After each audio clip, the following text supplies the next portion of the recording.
Who would have guessed that breakdancing would ever end up as an Olympic sport? A pastime created and developed in the slums of the South Bronx by poor black and brown kids became a global phenomenon and now a respected gymnastic competition. Breakdancing is synonymous with hip hop. It's one of the elements, the main components of hip hop. So, as far as I'm concerned, with breakdancing in the Olympics, that means hip hop is in the Olympics. Thanks for watching. Don't forget to like, comment, and subscribe.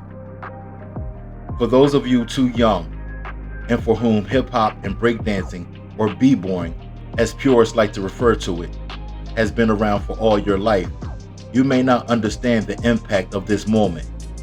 But for those of us that remember when hip hop and breaking first came out and was considered a novelty, when it was marginalized, when it was mocked and discounted, and not considered a real art form that will fade away in a few years, this is a time for us to gloat and say, we told you. We told you that this was a real culture. We told you that this was valuable and that it would last. We told you that it wasn't going nowhere.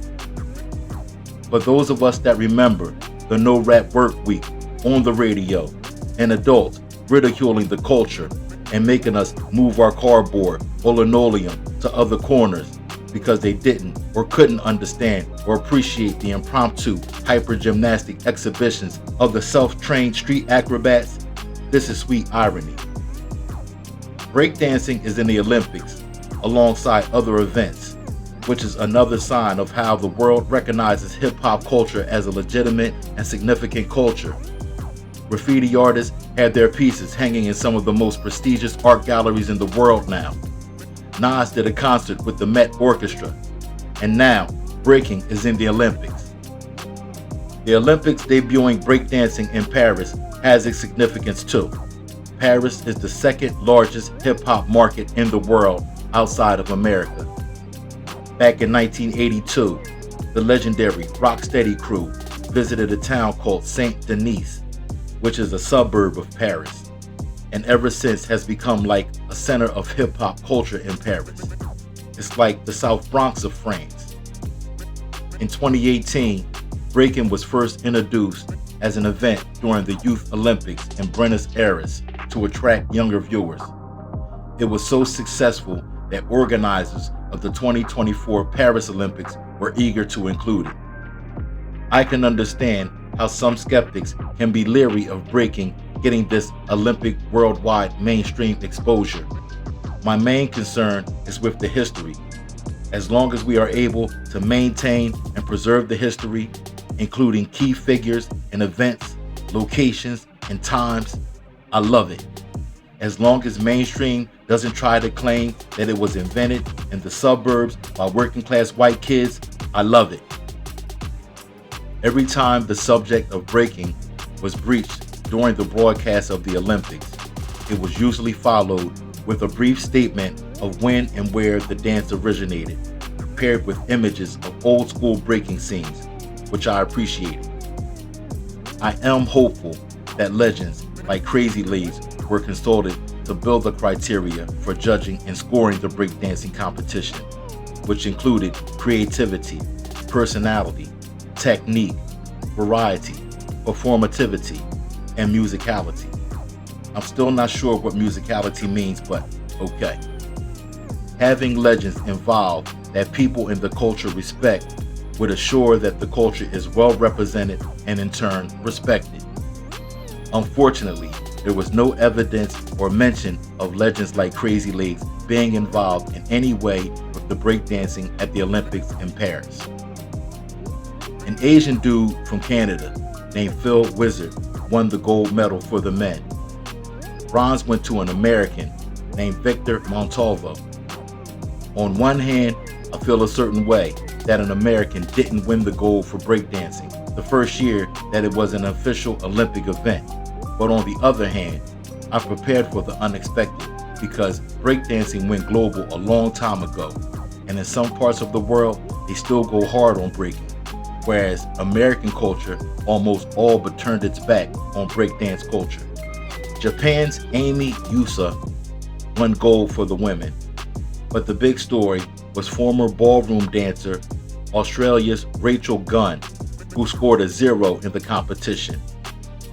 It appears that the 36-year-old only started breaking a few years ago, but she won qualifying rounds for a spot at the Olympics.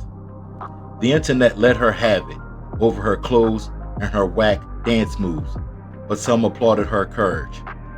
I watched her performance, and personally, I think it was an embarrassment and a mockery of the art to let her perform. Hopefully, they'll clarify qualifications and skill levels to eliminate contestants like Ray Gun, as she's called, from participating in the future. This is serious business. Rachel Gunn's performance was a distraction from the event. She is all everyone is talking about when the topic of breaking in the Olympics comes up. On another note, but on the same topic of hip-hop at the Olympics, did you think it was entertaining to see Flavor Flav and Snoop Dogg at the Olympics? I have read comments in support of and against their respective involvement in the Olympic Games. Personally, I think it's dope.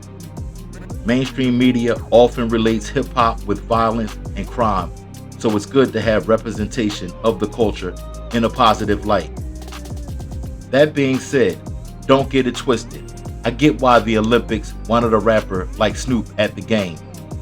After his appearances and reporting from the Tokyo Olympics, they are trying to increase viewership and attract a younger audience for these Olympics as well. It's funny that they chose Snoop, who is in his 50s, to attract a younger audience. That says that there aren't any clean younger rappers who are popular enough and clean enough to do the job. The ironic part is that when Snoop was younger, they wouldn't have chose him because he was knee-deep in controversy and court cases. But now he's older, and although he still crip walks and is affiliated with the gang that the dance is named for, and he still might curse some, he might degrade women a little bit, might smoke some weed, the mainstream considers him harmless now. Snoop doesn't glorify gun violence a whole lot anymore. He's older, and he put most of that behind him. He's not radical or controversial, so there won't be any black power fists being raised or anything like that. He's just mainly known for getting high and having a good time now, which is okay. Flavor Flav is sponsoring the U.S. men's and women's water polo teams and will be the team's official hype man. It's part of a 5-year deal Flav has with the teams, which came out of the teams facing financial hardships. Although Flav is from the controversial group Public Enemy, he ain't Chuck, so they aren't threatened by Flavor Flav. While it remains unclear exactly what a hype man does for a water polo team, it is very admirable for Flav to help the team out nonetheless. The biggest difference between Snoop and Flav with regard to the Olympics is that Snoop was getting paid a whole lot of money, while Flav is donating his. I guess that's the reason why we saw Snoop all over the place at the Olympics, and not so much Flav. Snoop is being paid to be all over the place. Flav must have been somewhere hyping the water polo teams up most of the time, which is fine. It has been reported that breakdancing will not be included in the 2028 Olympics being held in LA. I guess it'll be back when they need to increase younger viewership again.